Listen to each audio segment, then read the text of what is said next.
Sa bawat basura at putol, may 31 na hinati sa 8, katumbas ng 3 at 7-8 na bahagi.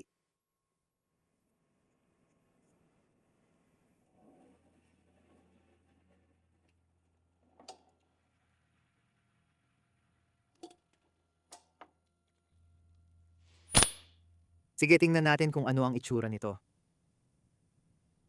Oh, yan ang gusto natin. Ayos banayad ang kulay. Sige, medyo mahirap makita. Pero nung huli akong gumawa ng gradient ganito, madilim, maliwanag, madilim, maliwanag, madilim, maliwanag. Pero ngayon, madilim papuntang maliwanag, tapos madilim ulit, tapos maliwanag, tapos madilim. Parang ito ay isang pahabang parang alon ng hangin kumpara sa magkakatabing mga gradient. Sa tingin ko, magiging astig ito. Nitong nakaraang taon, tuwing ginagamit ko ang surface grinding attachment, tuwid ko lang ito ginagamit, hindi nakatilt. Ang dahilan kung bakit hindi ko ito tinatilt ay sobrang tanga dahil gusto kong i-train ang mga biceps ko. Nagdesisyon ako na para sa proyektong ito, sawa na akong mag-curl tuwing nililinis ko ang bakal ko. Kaya bumalik ako sa pag-tilt ng grinder ko.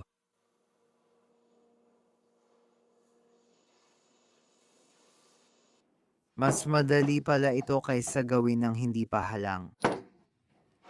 Handa na tayo sa hiwa at restock. Marami sa inyo sa mga komento ang nagsasabi sa akin na itulak ko ang aking MIG imbes na hilahin, kaya naisipan kong subukan yun dito. Sa totoo, hindi ko nakita ang malaking pagkakaiba. Sa palagay ko, ang punto ay hindi ito makikita at penetration lang ang naaapektuhan.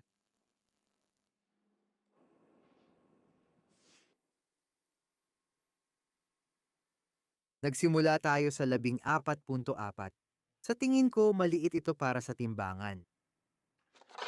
Biro lang, sige. 12.2 lang. Nawala tayo ng halos kilo. Hindi na masama kung tutuusin. Sa ngayon, ganito ang itsura ng billet ko. Nagsimula ako sa 12 patong at matapos i-stack ng 8 beses dapat 76 na patong na. Pero mukhang 8 lang ang nakikita mo. Dahil ang gradient effect ay para sa pagpapaganda ng patag na patong, kailangan kong iba ang paraan ng pagbibilang ng patong ko. Ibig sabihin nito, bago ko magawa ang resquaring step ko para makagawa ng CS, kailangan ko munang maghiwa at mag-stack ulit. Hindi ko na kailangan ulitin ng 8 piraso, 4 lang sapat na.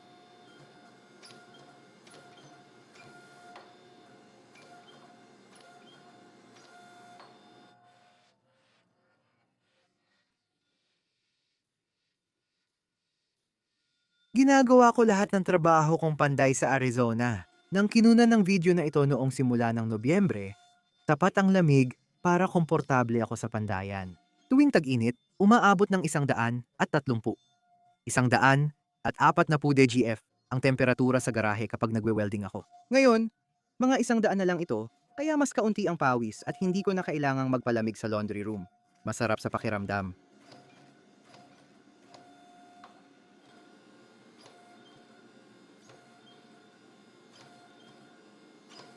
Ang laki lang ng forge ko ang nagtatakda ng laki ng billet na kaya kong gawin. Ang bukasan ng aking forge ay mga 6 na pulgada ang lapad. Kaya ibig sabihin kung gusto kong hatiin ito sa 4 na piraso, kailangan bawat piraso ay hindi lalampas sa 15 pulgada. Yan talaga ang target ko. Ang stop block sa press ko ay 15 pulgada. Kaya alam kong tama ang sukat kapag hinatak ko ito sa ganoon kakapal.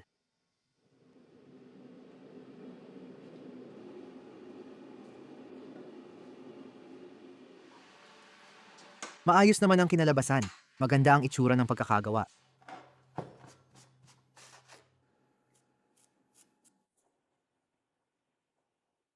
Sige, dapat nating makita na parang may maraming gradient na alon. At sana makita natin yon. Oo nga, tama ang ginawa natin. Mahirap makita ang nangyayari. Malinis na lahat ng mating surfaces ko matapos ang surface grinding, kaya pwede nang i-MIG weld ang mga ito. Hindi ko na ilalarawan ng bagong billet, pero nakuha ko na rin ang panimulang billet mula sa diagram ni Mareko. Sa wakas, umuusad na ako sa pattern na ito. Hindi lang ito basta dagdag ng layer. Nakaka-excite talaga. Sige, billet number 3. Grabe. Maraming bakal pero masaya na ako.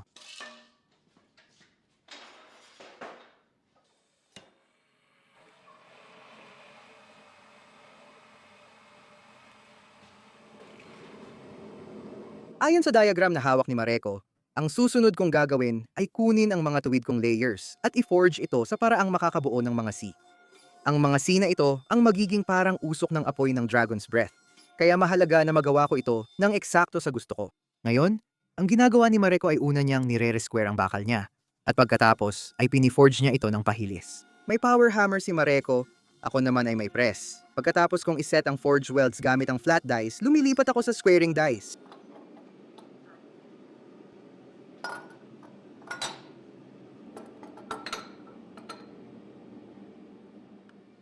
Ginamit ko ang bagong dice para matinding i-forge ang billet. Sinusubukang hilahin ng bakal papasok sa gitna. Layunin kong ipagpatuloy hanggang magdikit ang top die at bottom die. Pag nangyari yon, alam kong nagawa ko na at nailipat ang materyales sa kailangan ko. Makikita mo sa dulo ng billet ang tinutukoy ko.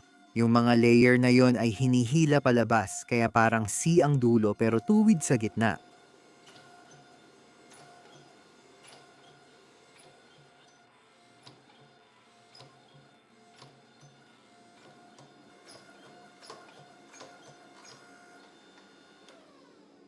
Dahil nagdikit na ang die ko at di ko na magamit ang squaring dice, lilipat ako sa flat dice.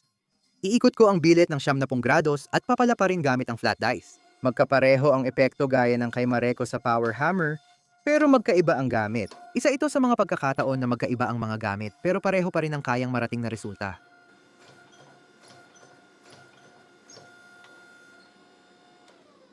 Para malaman ang tamang hugis ng billet, titingnan natin muli ang diagram. Ang susunod na hakbang ay hindi ko pa na ipapakita sa channel na ito. Hatiin ang billet sa gitna ng pahaba, tapos pagsamahin ang mga piraso na pareho ang direksyon ng C. Ibig sabihin nito, kailangan ko ng sobrang lapad pero manipis na billet.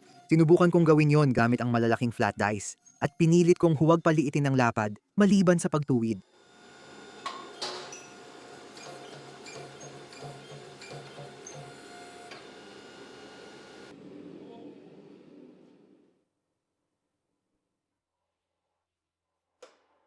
Sige, hindi lang tayo magpuputol at magre-restock. Puputulin natin ito sa 5 at hahatiin pa sa gitna. Ayoko talaga ng lamok. Inaasahan kong magiging astig ang itsura nito. Dapat parang maraming gradient na C ang kalalabasan. Astig talaga ang itsura nito. Ganito mismo ang gusto natin dito kahit medyo baluktot.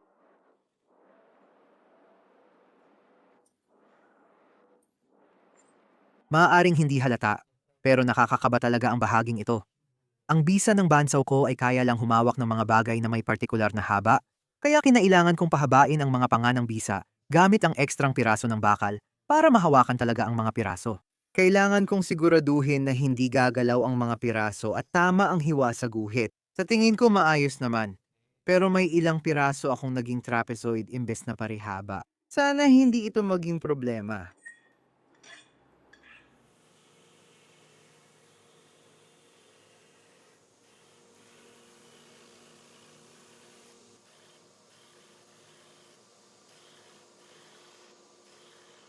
Kung titingnan mong mabuti dito, makikita mo siguro yung mga piraso na medyo mas malaki kaysa sa mga katabi nilang piraso. Hindi ko inisip na magiging malaking problema ito. At akala ko na sa pamamagitan ng sobrang maingat na forge welding, maiiwasan ko ang anumang cold shots.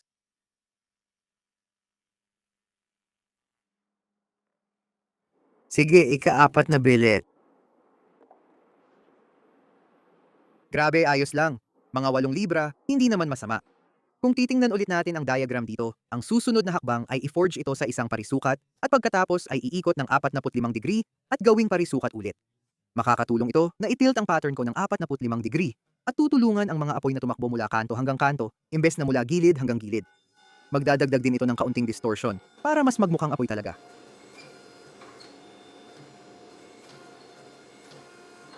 Alam nyo ba na ginagamit din sa panday ang terminong Dragon's Breath? Ito ay ang apoy sa dulo ng forge na pwede mong i-adjust depende sa level ng oxidation ng apoy mo. Mas malaki ang Dragon's Breath, mas hindi oxidizing ang forge. Sa forge welding, kailangan mo ng reducing atmosphere.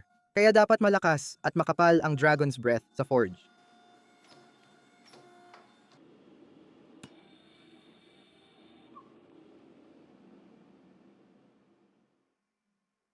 Ang billet ko ay nagsimula na medyo matangkad at payat.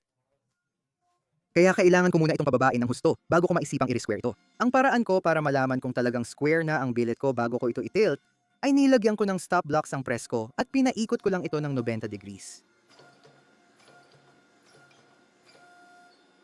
Habang nire-square ko itong billet, sa tingin ko magandang pagkakataon na para simulan ang pag-usapan ang susunod na hakbang sa proseso. Magiging medyo interesante ito at iyon ay dahil medyo lalayo na naman ako sa drawing ni Rako. Yung billet na pinuforge niya ay para sa chef's knife, kaya maliit lang ang billet at pwedeng hiwain sa piraso. Gagawa ako ng mas mahabang tuna sword gamit ang tiles imbes na loaf. Kailangan ko ng modular na dragon's breath pattern na pwedeng pagtabihin at magtuloy-tuloy sa buong talim. Para magawa yon, gagawin kong four-way ang billet para makuha ang pattern na to. Para sa four-way welds, kailangan ko ng matatalim na kanto para sa pinakamagandang weld quality. Na-square ko ang billet sa 1.6 inches bawat gilid, pero hindi pa matalas ang mga kanto. Binabaan ko ang taas ng stop block sa 1.5 inches para mas maging maganda ang kanto.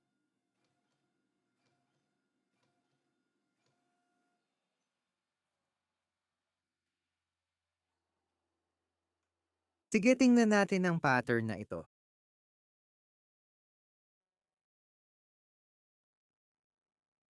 Grabe, eksakto yan ang gusto ko. Sige, may ilang pagpipilian tayo mula rito. Kapag pinaharap ko silang palabas na parang pagsabog, starburst pattern ang tawag dito. Nakalimutan ko kung anong tawag dito ni Mariko. Pero ang ginagawa natin ay mas dumadaloy ng diretso sa talim. Babalik na rin natin ang dalawa at haharapin palabas. Parang hininga ng dragon. Hindi ko ito pinakita sa camera, pero mas marami akong surface grinding at linis na nagawa kaysa inaasahan. Nabanggit ko kanina na pwedeng magdulot ng cold shots ang trapezoidal na piraso at nangyari nga yun. Di naman malalim, pero nakakainis pa ring alisin gamit ang grinder.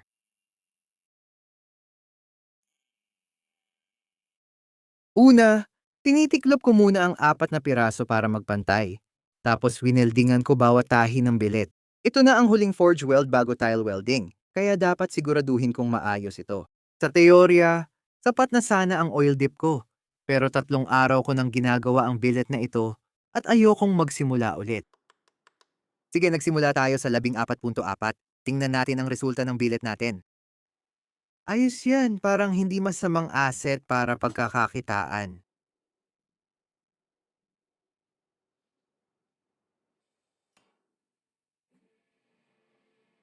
Sige, isang matulis na paglubog ng langis.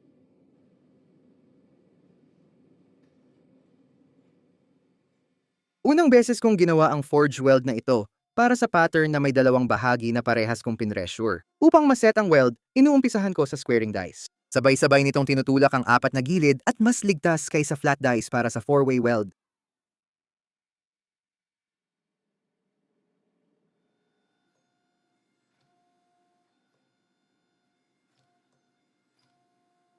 Winelding ko bawat tahi ng billet na ito gamit ang mild steel wire sa MIG welder. Kaya kinailangan kong gamitin ang angle grinder para kiskisin ang mild steel bago tapusin ang paghila. Ang isa sa pinakamasamang gawin sa paggawa ng mosaics ay mag-iwan ng mild steel sa gitna ng billet. Hindi mo na maaayos ito sa susunod. Kung may mild steel sa gitna ng billet mo, nandoon na yon. Hindi mo ito pwedeng kiskisin at punan kasi ano ang ipupuno mo? Mas marami pang mild steel?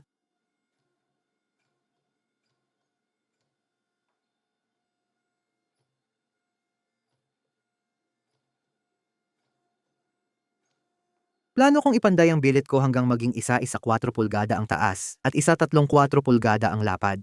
Pinili ko ang mga sukat na ito dahil puputulin ko ang mga tile sa 35 degree na anggulo at ang paggawa ng billet na mas malapad ng kaunti kaysa sa taas nito ay nangangahulugang ang mga hiwang pahilis ay magbubunga ng mga tile na halos parisukat ang itsura. Kapag parisukat ang billet, nagiging mahaba ang pattern pag tinile ko.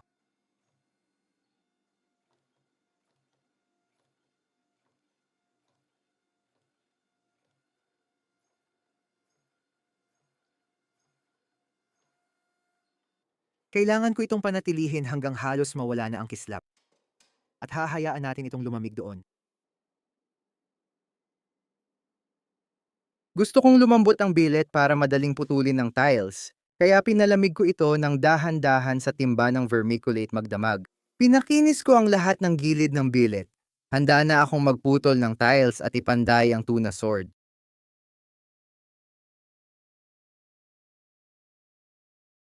Nasaan na ang mga numero ko? 305. Sige, gusto kong gawing 0.6 ang mga tile para mas maraming espasyo at mapahaba pa sila. Mas magiging buhay ang pattern kung ganun. Kailangan kong putulin agad ang mga tile. Hindi pwedeng ipanday diretso mula bilet dahil pahaba ang pattern sa bar ko. Kung ipapanday ko agad ang espada mula sa bilet na yon, magkakaroon lang ako ng parang random na linear na pattern. Ang pagtile ay tumutulong sa akin na iikot ang pattern para lumitaw ito, na nakatayo ng patayo sa bar. At sa pamamagitan ng forge welding ng mga tile na ito na magkatabi, mailalagay ko ang mosaic na pattern sa mismong harap ng talim. Para sa tile welding, kukunin ko ang mga pinutol kong tile at i-surface grind para pantay ang kapal.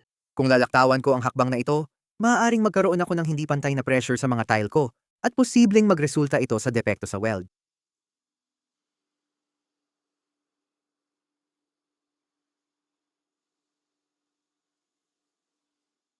Dito pinuputol ko ang sheet metal para gawing sandwich sa mosaic tile ko. Nakakatulong ang mga ito na mapanatiling walang oxygen, dagdagan ng tibay, at magbigay ng thermal mass sa bilet. Hindi ako sigurado sa gauge ng sheet seal na gamit ko, pero hindi naman mahalaga kung ano ang gamitin mo.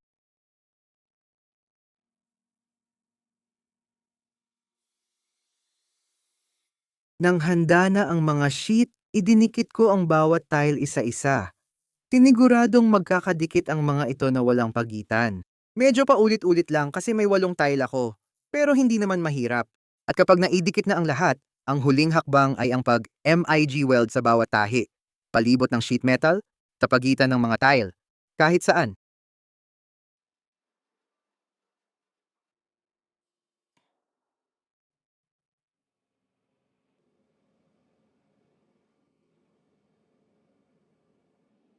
Sige, gawin na natin ito.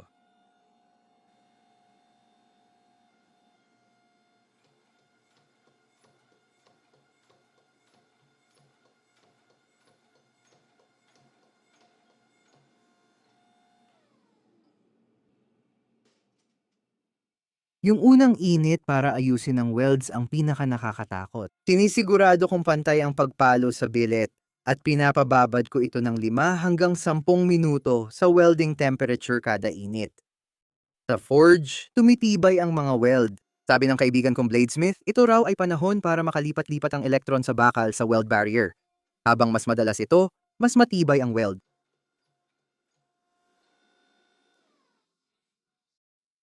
Matapos ang 6-7 pasada para patibayin ang welds, nagdesisyon akong i-angle grind at alisin lahat ng MIG weld sa gilid ng billet. Mainit pa rin sa pula ang billet ko nang giniling ko ito, kaya talagang matindi ang mga tilamsik ng apoy na lumipad.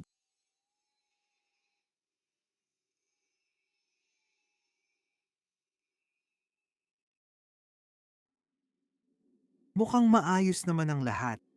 Sa tingin ko, itutuloy na lang natin ang paghila nito. Kailangan ko itong umabot ng hindi bababa sa 20 pulgada para sa talim. Inabot tayo ng halos 1 linggo, pero sa wakas ay narating na natin ang puntong maaari ko nang simulan ang pag-iisip tungkol sa pag-forge ng mismong talim. Karaniwan, iba-iba ang haba ng tuna espada kaya nahirapan akong pumili ng tamang sukat para dito. May nakita akong ilan na kasing ikli lang ng isang talampakan at may nakita rin akong halos 5 talampakan ang haba. Nagpasya ako ayon sa materyales at hugis na gusto ko. 21 pulgadang talim ang tamang panimula. Alam kong balang araw magwe-welding ako ng bolster dito para sa dagdag epekto, kaya ngayon pursigido akong makuha ang tamang haba ng piraso.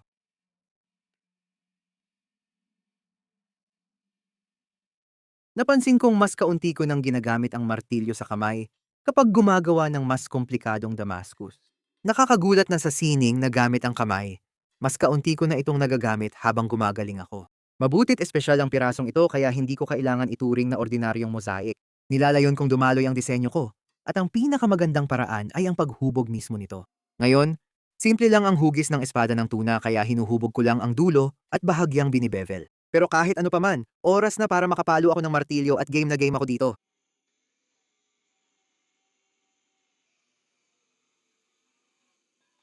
Para maihiwalay ko ang tang para sa bolster gamit ang forge weld, kailangan ko munang sukatin ang taas ng hawakan ng espada.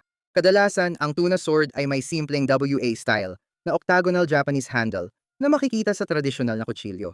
Di ako mahilig sa ganitong hawakan para sa chef's knife ko, pero para sa tuna sword, mas gusto ko ang tradisyonal. Karaniwan manipis ang WA style na hawakan. Pero pinalaki ko ang akin para bumagay sa bigat ng talim. Nagdesisyon akong i-forge ang tang na isa-isa 8 pulgada ang taas. Mag-iiwan ito ng espasyo para kiskisin pa mamaya kung kailangan.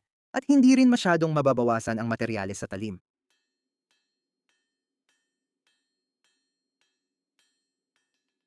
Pagkatapos ng kaunting magaan na pagpukpok gamit ang kamay para ayusin ang tangko, dito na natatapos ang unang yugto ng forging. Kailangan ko ng oras ihanda ang tuna sword para idikit ang bolster gamit ang forge welding sa ikalawang yugto.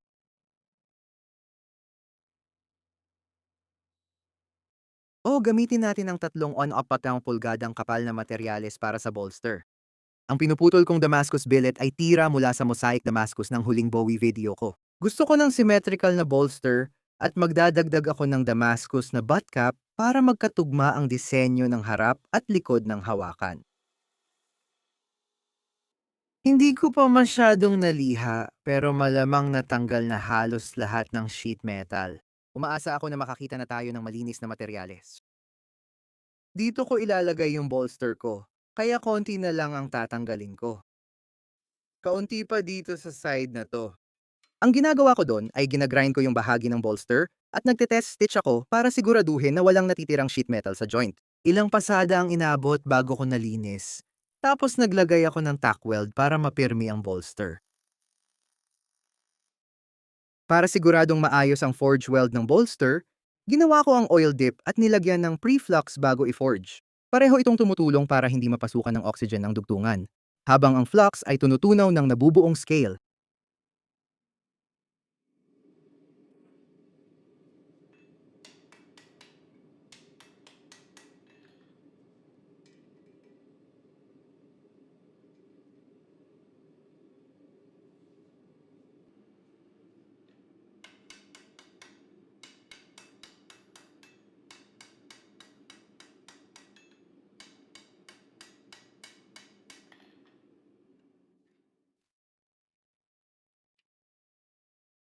Gaya ng nakikita ninyo, hindi ko masyadong hinahampas ang bolster.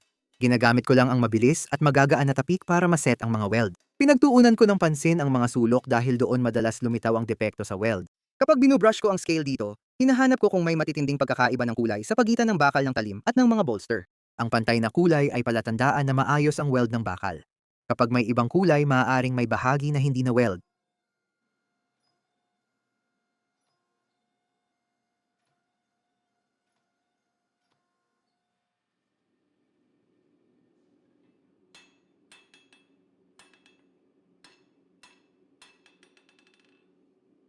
Sige, sapat na ito ngayon. Hahabaan ko na lang kung kailangan. Isa sa mga nakakatuwang bagay tungkol sa mga espada ng tuna, at siguro sa mga Hapones na talim sa pangkalahatan, ay marami sa kanila ang tinatawag na single bevel. Ibig sabihin, isang side ng talim ay patag na may concave grind, habang ang kabila ay may bevel na giniling.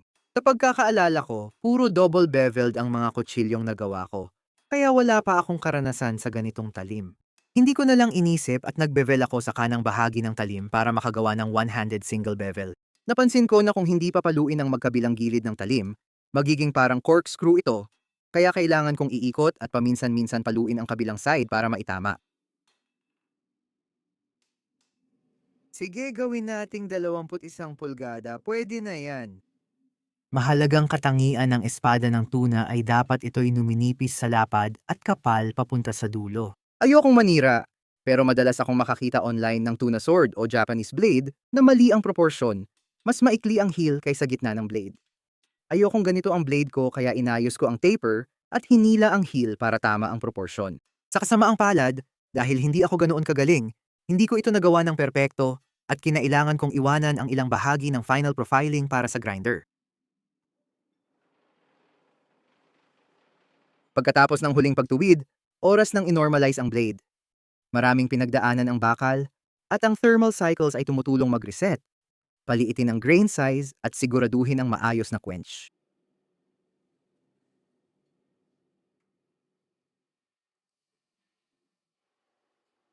Ayos, mas tumagal yon kaysa sa inaasahan ko.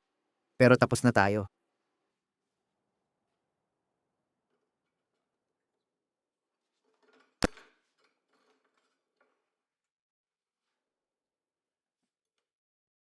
Ito ay sobrang baluktot. Sobrang baluktot.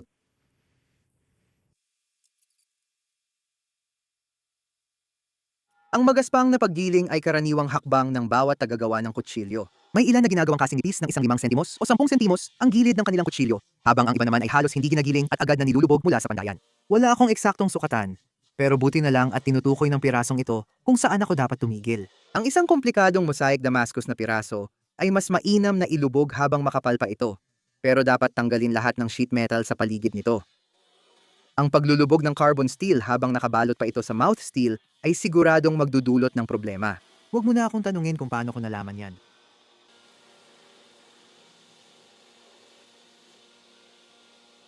Nag-grind na ako. Titingnan ko kung gaano pa kadami ang natitirang cladding. Sa side na to, halos lahat parang maliliit na tuldok sa gitna. Marami pa sa dulo. Pero alam ko na yon dahil hindi ko naman ginagalaw. Sa side na to, may kamo na pattern ng baka dito at sa dulo. Handa na tayo para sa quench, pero gusto ko pang bawasan ng materyales dahil mabigat pa rin. Pagkatapos kiskisin ng materyales, pasisingkuin ko ang mga kanto para maiwasan ng stress points na pwedeng magdulot ng bitak. Siniguro kong gawin ito gamit ang mas pinong grit na belt kaysa sa ginamit ko sa pagset ng bevels.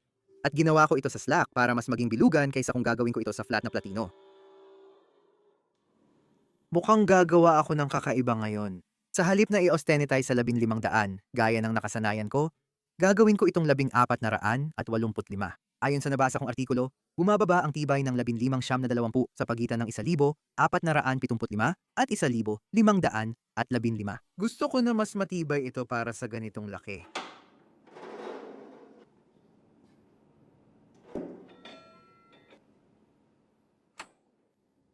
Sige, ang tanging nakataya lang naman ngayon ay 5 araw na trabaho at ilang daang dolyar na halaga ng kagamitan.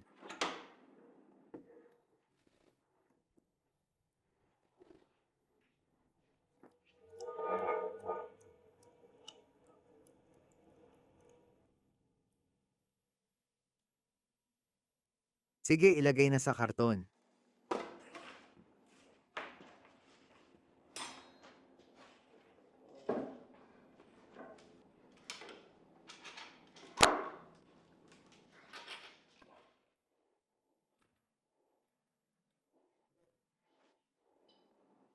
Sa lahat ng bagay na isinasaalang-alang, sa tingin ko naging maayos talaga ang kinalabasan nun.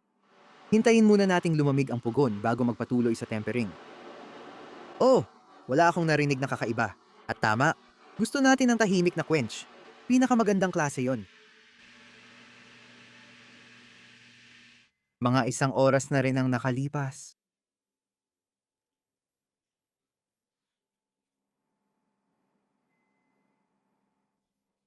Okay, hindi naman masyadong masama. Medyo baluktot lang talaga ito. Walang tama kahit saan.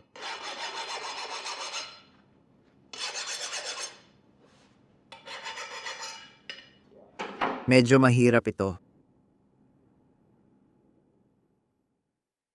Wala sa mga bolster ang natanggal. Ibig sabihin, talagang dikit na dikit sila.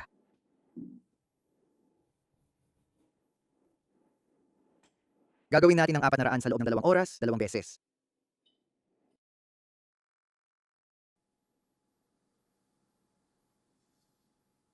Kahit kinlamp ko na ang talim sa dalawang 2x4 matapos i-quench, kumurba pa rin kaya kailangan ko pa ituwid bago ang final grinding. Dati, ginagawa ko ito gamit ang init at 3-pronged na jig, pero mula nang masira ko si Yakata na 1 taon at kalahati na ang nakalipas, lumipat na ako sa carbide ballpeen martilyo.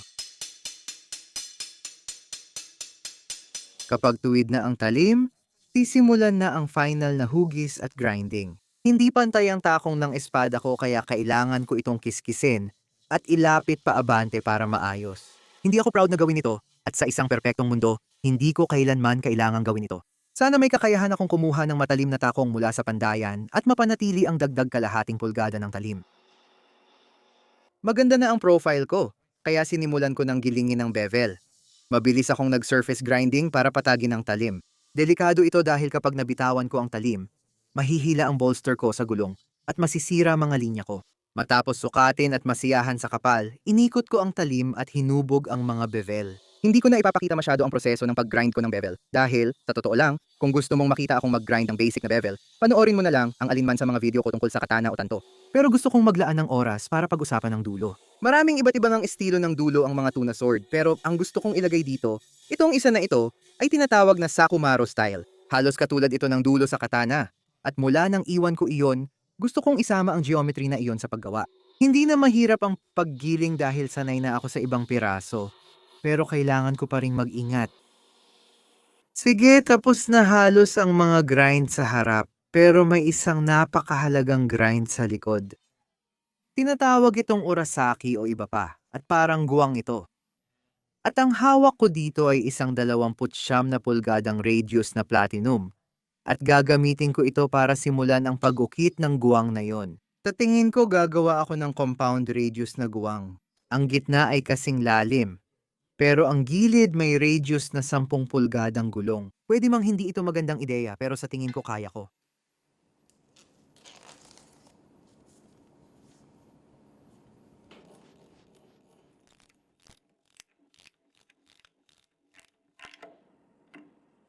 Sige, magiging masama talaga ito kapag nagkamali ako. Simulan na lang natin para makita kung ano ang mangyayari.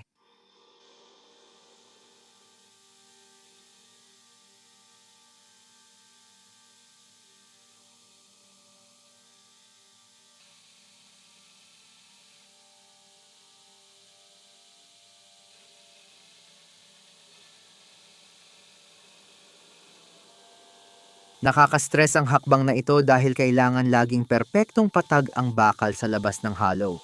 Kung mawala ang anggulo ko at makakaskas ako ng material sa labas ng dapat nitong kalagyan, kailangan kong bawasan ang kapal ng buong likod para maitama ito. Parang nagtatayo ka ng bahay baraha na kapag bumagsak, kailangan mong butasan bawat baraha at magsimula muli.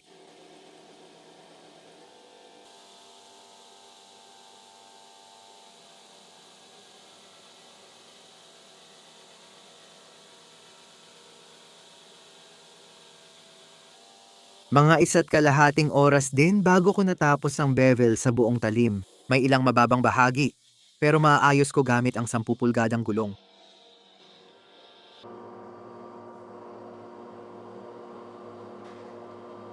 Mas madali gamitin ang 10 pulgadang gulong sa labas ng hollow kaysa 29 pulgadang platinum. Mas kontrolado ko at pwedeng hatiin at dahan-dahang itulak ang linya sa tamang pwesto. Ginagawa kong compound hollow ito dahil tradisyonal na. Para patalasin ang single bevel na talim, kailangan mong patagin ang likod gamit ang mga bato. Mas mabilis mawala ang hollow na may iisang radius kaysa sa compound radius hollow, kaya hindi epektibo ang paggiling. Ang compound radius ay mas matibay at mas maganda ang pagbitaw ng pagkain kaysa sa hollow. Medyo masaya na ako dyan. Sige, may hollow grind ako sa buong bagay na ito. Parang nabawasan ang buhay ko sa sobrang stress ng ginawa ko. Pero ang gagawin ko bago ako mag-handstand ay papataghin ko muna itong gilid na ito sa mga bato. Para magkaroon ako ng contact point sa buong gilid, tapos tsaka ko iha-handstand ang loob. Halos tapos na ang talim at hinihintay na lang pakinisin. Kaya oras ng pag-isipan ng hawakan. Gagawa ako ng hidden tank construction na may spacer at butt cap. Una kong gagawin ay gamitin ang file guide para kiskisin ng maayos at patag ang likod ng bolster. Pantulong lang ang file guide dito. Kaya mo itong gawin kahit walang file guide pero mas mahirap kontrolin ang anggulo.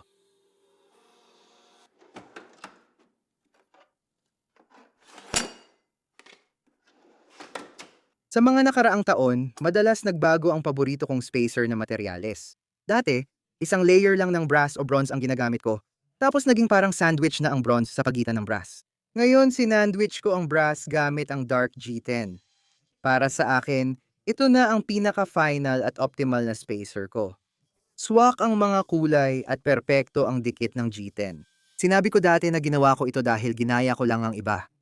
Sa totoo lang, habang iniisip ko hindi ako nahihiya rito. Ang dami-daming gumagawa dyan at limitado lang ang mga teknik. Kung hindi ko gagawin ang isang bagay dahil lang nagawa na ito ng iba, sobrang nakakabigat yon. Tawagin na lang natin yon na 0.02 na biyahe. Sige,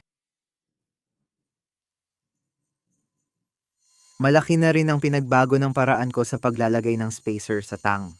Bago ako nagkaroon ng mill, nagbubutas lang ako ng maraming butas na magkatabi. At pagkatapos ay pinapakinis ko yon gamit ang kamay hanggang magkasya sa tangko. Ngayon na may meal ako, gumagawa ako ng slot na eksakto sa sukat ng tang.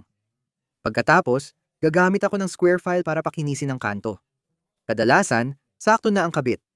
Pareho lang ang resulta ng dalawang teknik. Pero sa isa doon, nagkakaroon ako ng curl tunnel. At sa kabila naman, may oras akong umupo at namnamin na may meal na ako ngayon.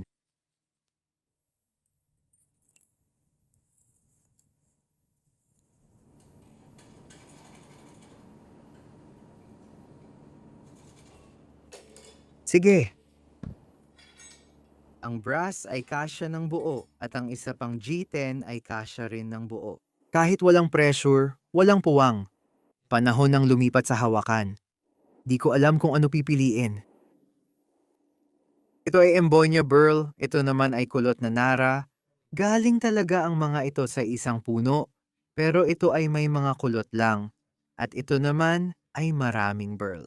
Kung papipiliin ako sa dalawa, ito ang pipiliin ko dahil mas maganda ang itsura nito. Marlo, gusto mo ba ang kahoy na to?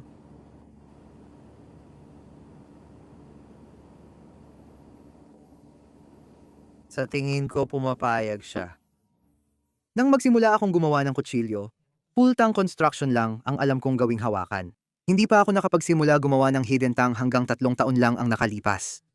Sabi ng iba, mas matibay daw ang full-tang at ito ang pinakamahusay na paraan. Pero para sa mga kutsilyong pangkusina na gawa sa modernong materyales at pandikit, hindi ka talaga magkakamali kahit alin ang piliin mo. Hindi ako gumawa ng hidden tang na instruksyon kasi hindi ko maisip paano tatanggalin ang materyales sa loob ng hawakan ng kutsilyo. Parang hindi naman tayo may x-ray vision para makita kung ano talaga ang itsura ng slot sa loob. Nabigla ako nang subukan ko ang hidden tang. Madali lang pala, ako lang ang nagpapahirap sa isip ko. Ngayon, nag-drill ako ng sunod-sunod na butas. Binabasag ang pagitan gamit ang drill bit, tapos pinapantay gamit ang file at brotsa para maging parisukat ang butas. Paulit-ulit kong sinusubukang ipasok ang handle block sa tang, tapos nilalagyan ko pa ng file ang slot. Pero hindi naman talaga kasing hirap ng iniisip ninyong lahat dito.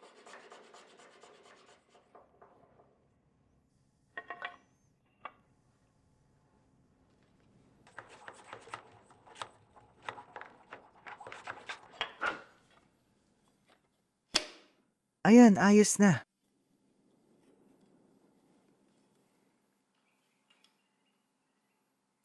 Paano ko ito tatanggalin? Ganito na halos ang final na itsura. Isipin mong may Damascus na takip ng hawakan. Narito ang materyales para sa takip ng hawakan. Maganda ang itsura pero hindi ko ito matatapos kung hindi ko matanggal ito. Gusto kong magawang hubugin ang hawakan ko at lihaing pa isa-isa ang bawat parte.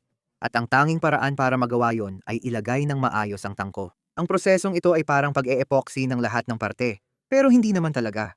Pinapahiran ko ng Vaseline ang lahat ng ayokong dumikit ng permanente. Ikaklamp ko ito ng 4 na oras tatanggalin ng selyo at hahayaan tumigas ang epoxy ayon sa hugis ng tangko. Sisiguruhin nito na kapag inalis ko ang handle block, maibabalik ko ito ng eksakto bawat ulit. Sa tingin ko, may nagrekomenda sa akin ng alternatibo sa Vaseline. Pero nakalimutan kong hanapin at bilhin. Kung hindi gumana, kasalanan ko at deserve ko ang sakit na darating. Dapat nagsuot ako ng respirator, pero hihinga na lang ako ng malalim at pipigilan ang hininga ko ng 5 minuto.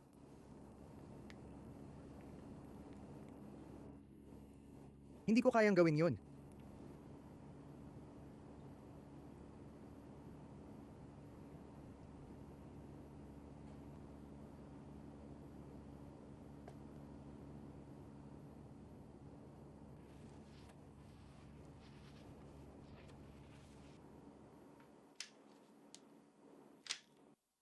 Nalinis ko na. Siguro pababayaan ko muna itong nakababad. 4 na oras. Sige. Sana hindi ito naipit.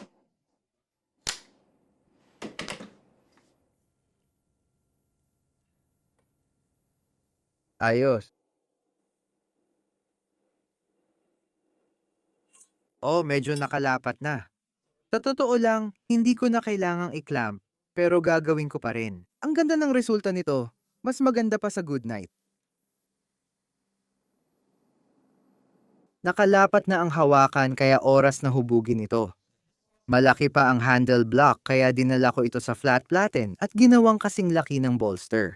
Mas mahirap ito kaysa akala ko dahil mahaba ang hawakan at hirap tamaan ang taas at baba ng hindi natatamaan ang talim. Nang masaya na ako sa itsura, kiskisin ko na ang apat na sulok na facet ng WA handle style. Delikado ang pagkikiskis ng may integral bolster dahil pwedeng uminit ang bakal at masunog ang katabing kahoy. Ayokong mangyari ito kaya binasag ko muna ang mga sulok ng bolster bago ko ibinalik ang hawakan at inilipat ang mga linya. Napansin ko na mahirap gawing pantay ang lahat kung walang scribe lines. Sinubukan kong itama gamit ang mata, pero nagpa siya akong gumawa ng guhit sa granite slab para sundan sa pagkikiskis.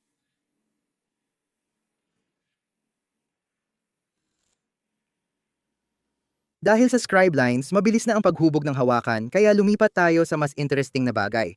Ang Damascus na butt cap na hindi ko pa na-try o napakita sa channel na ito. Sige, ito ang butt cap na ilalagay ko dito.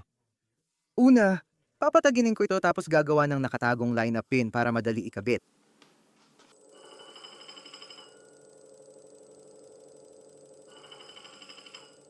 Sige, gawing 0.6 ang pagitan ng mga pin na ito. Ibig sabihin, kailangan ko lang hanapin ang gitnang punto at mag 0.3 sa isang direksyon. Maraming dahilan kung bakit ako gumawa ng mga nakatagong lineup pin. Kung gusto kong hubugin ang butt cap kasama ang hawakan, kailangan kong malaman paano ito ilagay at tanggalin nang di nababago ang ayos. Ayokong umasa lang sa pandikit para dumikit ang butt cap sa handle block. Matibay ang epoxy, pero kung may puwersang humihila at walang mga pin na sumusuporta, tiyak matatanggal ang butt cap.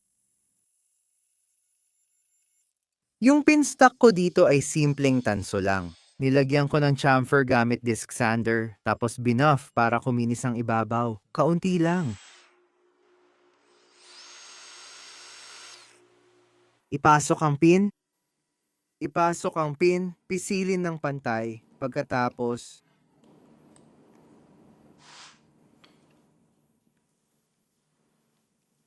boom! Pwede ko pa itong itulak ng kaunti pa para maging zero gap, pero sa ngayon, hindi ko pa kailangan yon. Tapos na ang mga pin at maayos na ang butt cap, kaya kiskisin ko na ito para pantay sa hawakan. Ayokong magpasabog ng bilyong apoy sa buhok ko kaya pinutol ko muna ang sobrang bakal gamit ang bansaw at pinili ko na lang na kalahating bilyon ang mapunta sa buhok ko.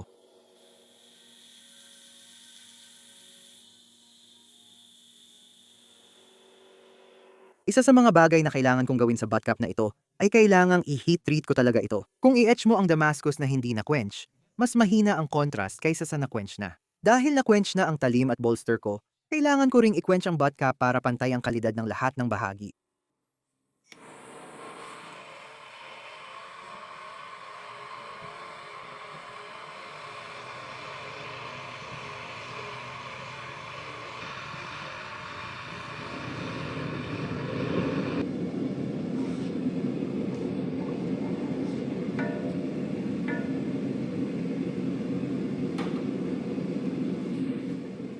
Sige, mukhang okay na yan. Nagpa siya akong torch temper gamitin para i-temper ang butt cap na ito. Di kailangan ng butt cap na matalim, kaya sobra na kung gagamitin pa ng kiln temper dito. Kulay lang talaga basehan ko sa pagtukoy ng pinapainit kong temperatura. May direktang ugnayan ang temperatura ng bakal at kulay ng oxide layer. Kaya simple lang ang hakbang na ito. Sige, kailangan ko lang ulitin pero iyan na talaga ang perpektong kulay na gusto ko. Hangganan ng bronzing dilaw at asul. Matapos ang pangalawang tempering at paglilinis ng bolster, oras nang maghanda para sa pinakamahalagang bahagi, ang mano-manong pagtatapos. Ang dahilan kung bakit ko sinasabing ang mano-manong pagtatapos ang pinakamahalagang hakbang ay dahil ang kalidad ng iyong pagtatapos ang siyang nagtatakda ng resolusyon ng iyong Damascus na pattern. Kung mag-e-etch ka ng blade na tinapos gamit ang makina, makikita mo ang lahat ng grind lines na tumatagos sa pattern. Kung lihaing malinis mano-mano, Damascus lang ang makikita mo pagkatapos ng etch. Ang mano-manong pagliha ay simple. Pero ito ang pinaka napaunlad kong kasanayan sa paggawa ng kutsilyo. Baka itanong mo, paano magiging mas magaling sa simpleng bagay na ito? At sa totoo lang, nauuwi lang talaga ito sa kung kailan ko sasabihin, oh, sa tingin ko ay ayos na yan. Kung umupo ako sa tabi ng sarili ko 3 taon na ang nakalipas at pinanood siyang magliha ng blade, siguradong tatanungin ko, Sapat na ba yan para sa'yo? Titingnan natin kung gaano tayo kalakas dito.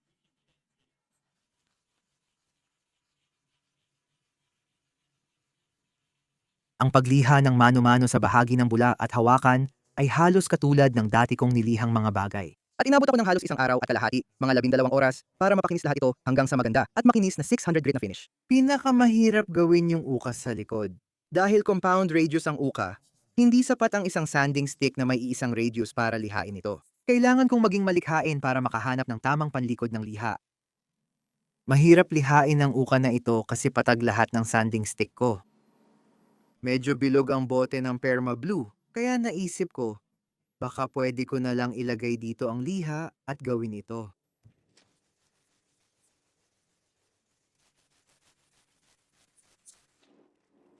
Grabe, effective pala. Oo, gumana nga siya. Nakakuha ako ng magandang kapit.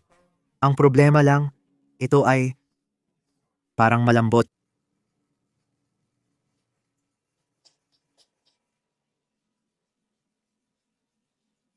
Ayos na rin. May konting J-hook mula sa liha. Pero ginagamit ko pa rin ay 400 at 600 grit. Nilagyan ko ng balat ang sanding stick ko para sa mas pantay na finish gamit ang 400 at 600 grit at mukhang naging maayos ang resulta. Pinakintab ko rin ng itaas at ibaba ng bolster, troil at gulugod ng talim. Hindi ko iniisip na mag-aalala ang karaniwang tao kung medyo magaspang ang mga bahaging ito kumpara sa mismong talim. Pero kung tatawagin ko itong pinakamagarbong tuna sword sa mundo, kailangan malinis at maayos ang lahat. Ang huling pakikintabing ko bago idikit lahat ay ang hawakan. Hindi ko muna tatapusin hanggang 600 grit, gagawin ko yon kapag nadikit na lahat. Pareho lang ang proseso ng pagdidikit dito sa paglalagay ng tang, pero walang Vaseline, kaya hindi ko na ipapakita ng detalyado.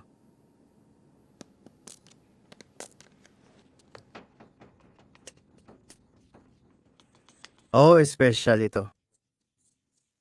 Maganda ang kahoy at kailangan ko na lang i-etch ang maker's mark bago ma-etch ang Damascus. Sige, sa tingin ko gusto ko itong maker's mark.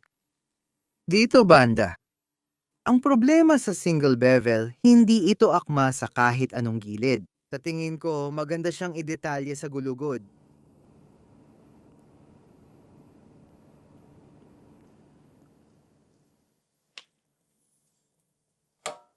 Sige, 2 kalahating lakas. Gawin natin ito sa 1.5 minuto. Sana maging maayos ito.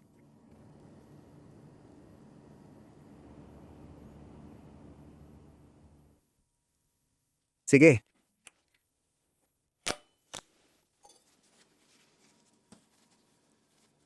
Uy, ayos yan ah. Mas maganda pa yan kaysa sa ginagawa ko sa patag.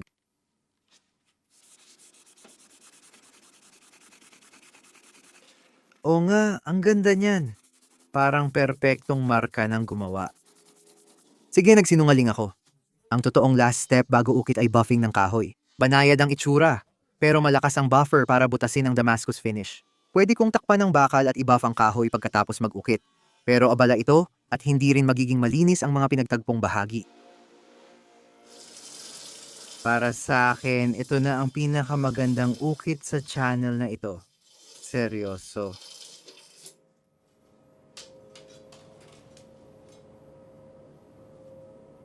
Ilulubog na sa ferric. Pakiusap, huwag madulas sa tangke.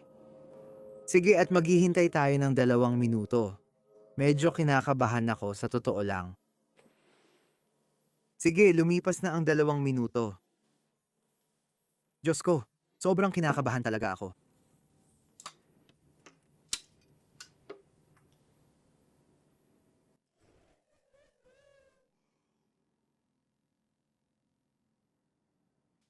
Diyos ko.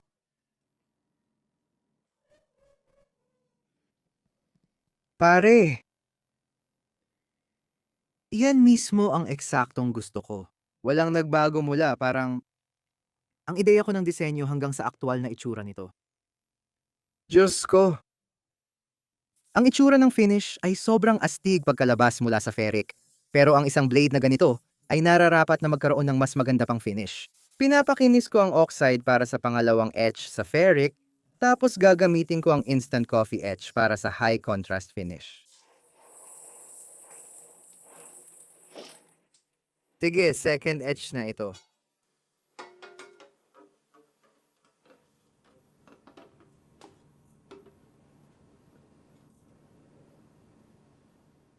Mas madilim lang ng konti kaysa una. O yung pangalawang etch nagbigay ng maraming chatoyans.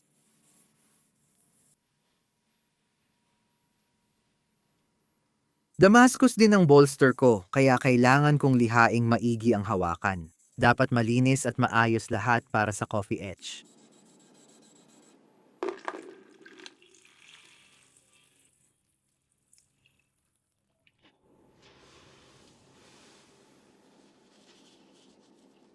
Sa tingin ko kulang pa. Buti na lang may sobra pa tayo. Sige, dapat sapat na yan.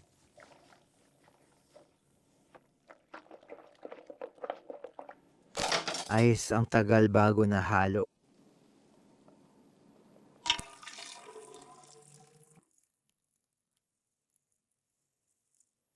Gusto kong magtabi para sa takip ng puwitan. Sige.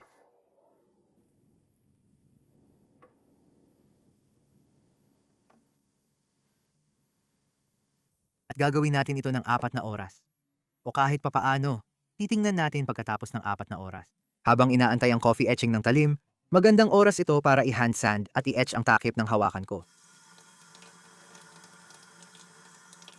Sige, ilalagay natin yan dyan. Ayan na.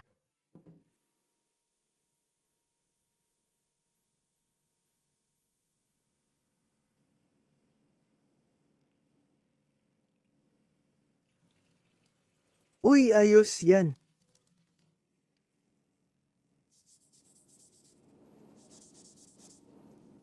Sige, ayos na siguro tayo. Ibabalik natin to sa bagong takip.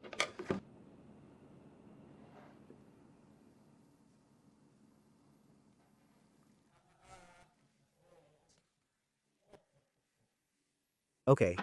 Ngayon, ibabad natin ito ng 4 na oras. Sige, 4 na oras na ang lumipas. Kinakabahan ako. Tingnan natin ang resulta.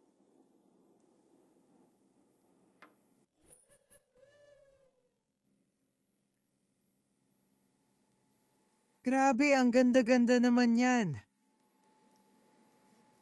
Grabe, ang lupit. Hindi ko inasahan na magiging perpekto agad ito. Sige, 4 na oras na rin para sa bot cup na ito. Tignan natin ang resulta. Ayos na ayos yan.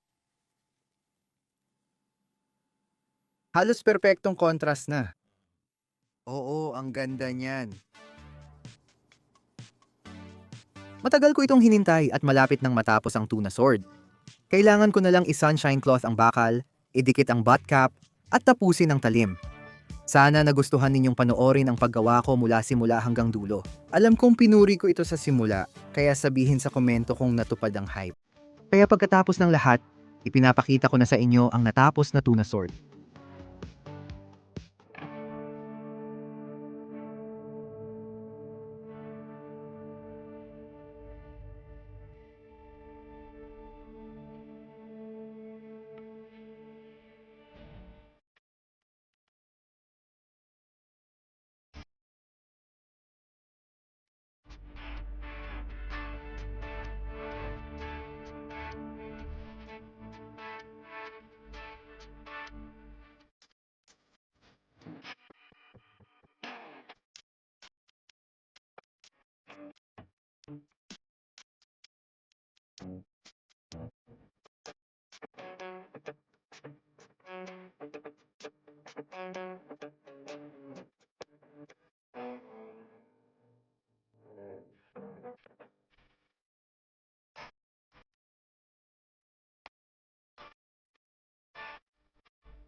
Ayos yan, maganda yan. Sige, medyo makapal itong magasin na ito.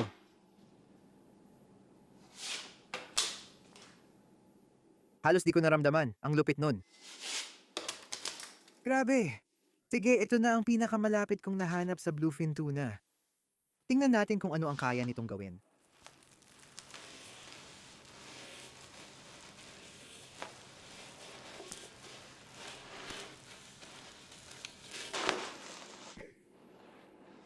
Medyo madali lang yon.